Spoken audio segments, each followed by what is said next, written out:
আশিক বান্দা বান্দিরা যখন আমার মাওলাকে পাওয়ার জন্য আসে, ওই বান্দা আর আল্লাহকে পাওয়ার জন্য খানার দিকে তাকায় না, ঘুমের দিকে তাকায় না, খালি অন্তরে চিন্তা চিন্তা চিন্তা। ওই বাবার চিন্তা সন্তান অসুস্থ, সন্তানের কেমনে ভালো করি, সন্তানটা কখন আমার একটা আব্বু বলে ডাক দিবে। বান্দা যখন আমার আল্লাহর মোহাব্বতের মধ্যে দৌড়াইতে থাকে, ডানে তাকায় আমার আল্লাহকে কেমনে পাই, গাছের দিকে তাকায় আমার আল্লাহর মোহাব্বত কেমনে পাই। ওই বান্দা আমার মাওলাকে পাওয়ার জন্য দিন নাই রাত নাই ডান নাই বাম নাই, শুধু চিন্তা আর চিন্তা, ফিকির করে আমার মালিক কই। টাকার মালিক হলাম, বাড়ির মালিক, গাড়ির মালিক, ছেলে মেয়ে সব পাইলাম, আমারে কে কথা বলায় তারে তো এখনো চিনলাম না, আমারে ঘুম থেকে সজাগ কে করে তারে তো চিনলাম না, আমারে কে এত সুন্দর চেহারা বানাইলো তারে চিনলাম না, আমারে টাকার মালিক বাড়ির মালিক কে বানায় দিল তারে তো চিনলাম না। ওই বান্দা এখন এমন গবেষণা করে, আমার আসল মালিকের তো এখনো চিনতে পারি নাই, আমার ছেলেরে চিনলাম, মেয়েকে চিনলাম, স্ত্রীকে চিনলাম, টাকা চিনলাম, বাড়ি চিনলাম, এর পিছনে আসল মালিককে তারে তো একবারও চিনলাম না। বান্দা গবেষণা করতে করতে করতে করতে এমন একটা পর্যায়ে চলে আসে, বান্দা তখন আমার আল্লাহর মোহাব্বতের দিকে আগাইতে থাকে। বান্দা জিহ্বা নাড়ায় নাড়ায় আমার আল্লাহকে মাঝে মাঝে ডাকে। ওই আল্লাহ বলেছেন হাদিসে কুদসি, বান্দা যখন আমার দিকে এক বিঘাত আগায়, আমি আল্লাহর রহমত তার দিকে এক হাত আগায় যায়। বান্দা যখন এক হাত আগায়, আমার রহমত তার দিকে দুই হাত আগায় যায়। বান্দা যখন হেঁটে হেঁটে আগায়, আমার রহমত তার দিকে দৌড়ায়। আর আল্লাহ বলে, রহমতের দরজায় আসো, আমি দরজা খুলে দিলাম। বান্দা যখন দৌড়াতে থাকে, বান্দা এখন আল্লাহর মোহাব্বতে খানা খাইতো গিয়া আল্লাহ বলে ডাক দেয়, হাঁটে চলে, মাওলার ডাক জবানে বন্ধ নাই। এমন একটা পর্যায়ে বান্দার হালাত চলে আসে, বান্দা এখন চিন্তা আমার আল্লাহ। এমন একটা পর্যায়ে গিয়া আল্লাহর মোহাব্বতের দরিয়ায় যখন ডুব দেয়, ওই বান্দার এখন আর ছেলের মায়া কমে গেছে, মেয়ের মায়া কমে গেছে, এখন তার সবসময় খেয়াল আমার মালিক। আর আমার মালিকের যদি আমি না পাই, আমার জাহান্নাম ছাড়া উপায় নাই। ওই বান্দা তখন আমার মাওলাকে নিয়েই ভাবতে থাকে, আমার মাওলাকে কোন জায়গায় পাই। এ মাঝে মাঝে মসজিদে দৌড়ায়, মাঝে মাঝে আল্লাহওয়ালার দরবারে দৌড়ায়, মাঝে মাঝে কোরআনের বাগানে দৌড়ায়, ওলামায়ে কেরামের পেছনে দৌড়ায়। বাড়ির চিন্তা আগের তুলনায় নাই, ঘরের চিন্তা নাই, আগের মতো ছেলে মেয়ের চিন্তা নাই। ব্যাপারটা কি বলে, আগের থেকে এখন আমার মালিকের মোহাব্বত অন্তরে ঢুকে গেছে। এখন এমন অবস্থা, ওই বান্দা আগাইতে আগাইতে আল্লাহ পাক তার এমন ভাবে কুদরতি ভাবে কবুল করে নেয়। কিছু বান্দার হালাত এমন হয়, পানির মধ্যে ডুব দিয়া মানুষ যেমন এমন অবস্থা, ডানেও পানি, বামেও পানি, সামনেও পানি, উপরে নিচে পানি আর পানি। আরে আমার মাওলার মোহাব্বতের চাদরে যদি কোনো আশিক আটকাইয়া যায়, এমন এক হালাত, ওই বান্দা তখন ডানেও আমার মালিকের কুদরত, বামেও মালিকের কুদরত, সামনেও মালিকের কুদরত। ও মাওলার আশিক, ও আল্লাহর বান্দারা, ও যুবক বাবারা, পর্দার আড়ালের মা বোনেরা, আল্লাহর ইবাদতের জন্য দুনিয়ায় পাঠাইছেন। টাকার মালিক, বাড়ির মালিক হইলা, বাড়ি গাড়ি চিনলা, কে তোমাকে টাকার মালিক বানাইলেন তাকে চিনলা না, কে তোমাকে বাড়ির মালিক বানাইলেন, গাড়ির মালিক বানাইলেন তাকে চিনতে পারলা না। ইবাদতের জন্য বান্দা এখনো সময় আছে, তওবা করো। ও যুবক বাবারা, পর্দার আড়ালের মা বোনেরা, জীবনে তো দুনিয়ার পেছনে ঘুরতে ঘুরতে কোন দিন আপনার দাড়ি উঠলো খবর নাই, ওই কালো দাড়ি সাদা হয়ে গেল খবর নাই, আবার ওই সাদা দাড়ি এখন শরীরটাও দুর্বল খবর নাই, যৌবনটাও ভাটা লাগছে খবর নাই। ও আল্লাহর বান্দারা, কয়দিন আর গুনাহ করবা? আল্লাহর দরজা বাদ দিয়া দুনিয়ার পেছনে ঘুরিয়া দাড়ি তো কম কাটো নাই, নামাজ কম সারো নাই, মনে চাইছে রাখবা না দাড়ি রাখো নাই, মনে চাইছে পার্কে দৌড়াবা পার্কে দৌড়াইলা, মনে চাইছে বেপরদায় আড্ডা দিবা দিছো, মনে চাইছে সারা রাত মোবাইল চালাইবা চালাইছো। ও আমার যুবক বাবারা, আবার তোমার লাইনে কত জেনারেল লাইনের যুবক পাঁচ বেলার নামাজ পড়ে, স্কুলে পড়ে, কলেজে পড়ে, আছে না নাই? কত যুবক জেনারেল লাইনে থাকিয়া চাকরি করে, ব্যবসা করে, নামাজ ছাড়ে না, দাড়িও কাটে না, র্যাব, আর্মি, পুলিশ, বিডিআরের চাকরি করে, নামাজ পড়ে, মা বাবার খেদমত করে। কত ডাক্তার, প্রফেসর, ইঞ্জিনিয়ার নামাজ পড়ে, ডাক্তারি করে, মা বাবার জন্য দোয়া করে, তেলাওয়াত করে। ও পর্দার আড়ালের আম্মা জানেরা, আপনার মতো কত মা, কত বোন এখনো আছে বেপরদায় চলে না, স্বামীর মাল নষ্ট করে না, মোবাইলে সময় নষ্ট করে না, নামাজ ছাড়ে না। আম্মা জানেরা, আপনারা কেন পারবেন না?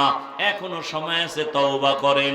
আল্লাহর মোহাব্বতে ইবাদতের ময়দানে প্রতিযোগিতায় লেগে যান। মনে মনে আমার আল্লাহকে ডাকেন আর তওবা করেন, কারণ আমার মালিকের ধরা বড় কঠিন। এই দুনিয়া থেকে একদিন বিদায় হতে হবে। গুনাহগার হইয়া কবরে গেলে জাহান্নাম ছাড়া উপায় থাকবে না। রহমতের নবী কান্না করেন হাসরের ময়দানে, আমার গুনাহগার উম্মতের উপায় কি হবে? আবু বকর সিদ্দিক জান্নাতের টিকিট পাইয়া রাতের গভীরে নামাজে দাঁড়ায় কান্না করেন, আল্লাহর আদালতে কেমনে দাঁড়াবো? ও এলাকার যুবক বাবারা, পর্দার আড়ালের মা বোনেরা, বৃদ্ধ বাবাজি, এখনো কি তওবা করবা না? আরো কি তোমার শখ আছে দাড়ি কাটার, বেপরদায় চলার? আরো কি তোমার শখ আছে সারা রাত মোবাইল চালাবার? বলো, আর কত রাত মোবাইল চালায় গুনাহ করলে তোমার শখ পূরণ হবে? আর কতদিন দাড়ি কাটলে তোমার শখ পূরণ হবে? আর কতদিন গুনাহ করলে তোমার শখ পূরণ হবে? এবং এটাও বলো, তোমার হায়াতের বাকি আছে কতদিন?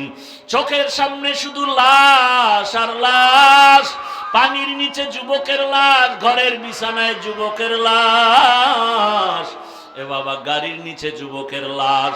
কোন দিন আজরাইল আসিয়া তোমারে নিয়ে যাবে জানাও নাই। ওরে তোমার সন্তানেরা ডাকবে, মা ডাকবে, আমার সন্তান কই? একটা ডাকের জবাব আর দেওয়ার সুযোগ হবে না। ওই সাদা কাফনের প্যাকেট পরিয়ে কবরের মধ্যে বাঁশবাগানে থাকতে হবে। এখনো সময় আছে, আল্লাহর মোহাব্বত অন্তরে জমা করে আল্লাহর কাছে মনে মনে ডাকো আর তওবা করো, আর বলো, হে মালিক, ইবাদতের ময়দানে আমি বড় দুর্বল, গুনাহ করে জীবনটারে নাপাক করে ফেলেছি। গুনার কারণে হাত নাপাক, চোখ নাপাক, জিহ্বা নাপাক, অন্তর নাপাক। আজকে থেকে তওবা করলাম, আর নামাজ ছাড়বো না, দাড়ি কাটবো না, বেপরদায় চলবো না। মা বাবার দোয়া নিয়া, শিক্ষকের দোয়া নিয়া, ওলামায়ে কেরামের পরামর্শ নিয়া নবীজির সুন্নত অনুযায়ী চলবো। মা বোনেরাও আল্লাহর কাছে মনে মনে তওবা করেন, আর বেপরদায় চলবেন না, নামাজ ছাড়বেন না, স্বামীর মাল খেয়ানত করবেন না, মোবাইলে সময় নষ্ট করবেন না। তওবা করার মতো যদি অন্তর তৈরি হয়, আল্লাহর মোহাব্বত থাকলে, মুনাফিকি যদি না থাকে, খাঁটি তওবার নিয়ত যাদের আছে, দুটো হাত আমার আল্লাহকে দেখায় দেন। আয় আল্লাহ, আমাদের হাতগুলো কবুল করে নেন, তওবা কবুল করে নেন, তওবার উপরে মজবুত হইয়া চলার মতো তৌফিক দান করেন, আমিন। আলহামদুলিল্লাহি রাব্বিল আলামিন, والصلاة والسلام على سيد الأنبياء والمرسلين وعلى آله وأصحابه أجمعين يا أرحم الراحمين يا أرحم الراحمين يا أرحم الراحمين رب ارحمهما كما ربياني صغيرا رب ارحمهما كما ربياني صغيرا बता हमको तेरे राह किस तरफ है तेरे राह पर चला हमको खुदाया बेगुनाह न गुज़श्त बरमा साअत बहुज़ूरी दिल न करदम ताअती अल्लाहुम्मा इन्नका अफ़ुव्वुन करीम तू তুহিব্বুল আফওয়া ফা'ফু আন্না আল্লাহুম্মা ইন্না নাসআলুকা রিযাকা ওয়াল জান্নাহ ওয়া নাউযু বিকা মিন সাখাতিকা ওয়ান নার আল্লাহুম্মা ইন্না নাউযু বিকা মিনাল বারাসি ওয়াল জুনুনি ওয়াল জুযামি ওয়া সাইয়্যিল আসকাম আল্লাহুম্মা ইন্না নাসআলুকা ইলমান নাফি আদাত সারা মারিফত অর্জন হবে না শরীয়তরা মুকদ্দম দার আকনু মারিফত আজ শরীয়ত নিসিতে বেরু শরীয়ত হো তরিকত হো তমামি হकीकत में মোহাম্মদ কি গোলামি শরীয়ত সারা মারিফত হবে গাভীর দুধের মধ্যে মাখন আসেনি ঘি আসেনি ছানা আসেনি এখন আমি 20 কেজি দুধ একটা পাত্রে নিয়ে ঘোষণা দিলাম এই 20 কেজি দুধের মধ্যে মাখন আছে ঘি আছে ছানা আছে একজন ওখান থেকে আইসা কাছে খুঁজা দেখি তো হাত দিয়ে খুঁজতেছে পাবে তার মানে কি নাই আছে আপনার আছে কথাটা গ্রান্টেড কত পার্সেন্ট বলেন বলে আছে ঠিক দেখা যায় না কথা কি করার মেহনত করো মেহনত করতে করতে দেখবা মাখন ভেসে উঠবে শরীয়তের মধ্যেই মারিফত কই দেখা যায় না কেমনে পাই কয় মুজাহাদা করো ওয়াল্লাযীনা জাহাদু ফীনা লানাহদিয়ান্নাহুম সুবুলানা ওয়া ইন্নাল্লাহা লামাআল মুহসিনিন আল্লাহ বলেন যারা মুজাহাদা করে চেষ্টা করে আমাকে পাওয়ার জন্য আমি আল্লাহ আমাকে দেখার মতো বহু রাস্তা খুলে দেই আমি আল্লাহ এমন রাস্তা খুলে দেই যে রাস্তা দিয়ে ঢুকবে আমি আল্লাহর সাথে মোলাকাত হয়ে যাবে এর নবীর উম্মতের দল আল্লাহ তাআলা বুঝাইলেন ইবাদত ছাড়া মারিফত অর্জন করা যাবে না দুধ ছাড়া মাখন পাওয়া যায় না ইবাদত ছাড়া মারিফত পাওয়া যায় না মাখন পেতে হলে দুধের উপরে মেহনত লাগাও মারিফত পেতে হলে শরীয়তের লাইনে ইবাদতের দ্বারা মেহনত করো ইবাদতের মাধ্যমে মেহনত করে দেখবা আমার মালিকের কুদরতের ঘ্রাণ তোমার নাকের মধ্যে লেগে যাবে আরে বান্দা তুমি সেই নাকটাও তৈরি করা লাগবে যে কোনো নাকের মধ্যে মাওলার কুদরতের ঘ্রাণ পাওয়া যাবে না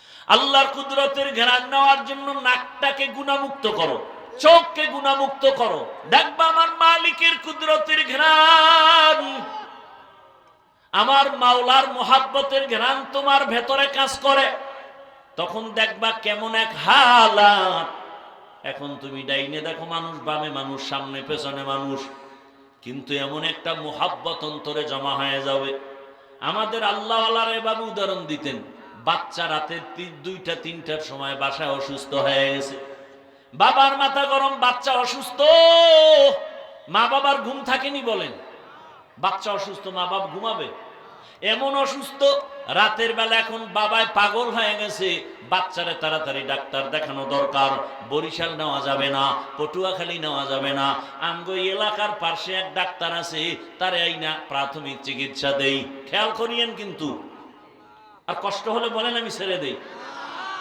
ভালো করে খেয়াল করেন এবার বাবায় দিছে দৌড় অন্ধকারে দৌড়ায় লাইটও হাতে নাই দৌড়াইতে দৌড়াইতে দৌড়াইতে রাস্তার মাঝে পানি কাদা এগুলো পাড়ায় পাড়ায় ডাক্তারের ঘুম থেকে উঠাইয়া ঘরে নিয়ে আসছে নেওয়ার পরে বাচ্চাটারে প্রথম ট্রিটমেন্ট দিয়া আবার ডাক্তারের বাসায় পৌঁছাইয়া আবার বাবায় ঘরে আইসা একটু স্বস্তির নিঃশ্বাস ফেলাইছে বাচ্চা হালকা সুস্থ মোটামুটি ভালোর দিকে দেখা যায় ভালো করে খেয়াল করেন এবার বাবা একটু শান্ত হইয়া ঘরের মধ্যে বইসা দেখে লঙ্গি ছিঁড়ে গেছে পায়ে থেকে রক্ত আসে কিও রক্ত কেন ডাক্তার চিকিৎসা করলো আমার সন্তানের আমার পায়ে রক্ত কেন তাকায় দেখে পায়ের একটা আঙ্গুলের মাথা কেটে গেছে ওই যে দৌড় দিছে না এতক্ষণ রক্ত পড়ছে লঙ্গি ছিঁড়ে গেছে কিছু টের কেন চোখ বন্ধ ছিল আরে ব্যাপারটা কোথায় দৌড় আর দৌড় ওই ডাক্তারের কাছে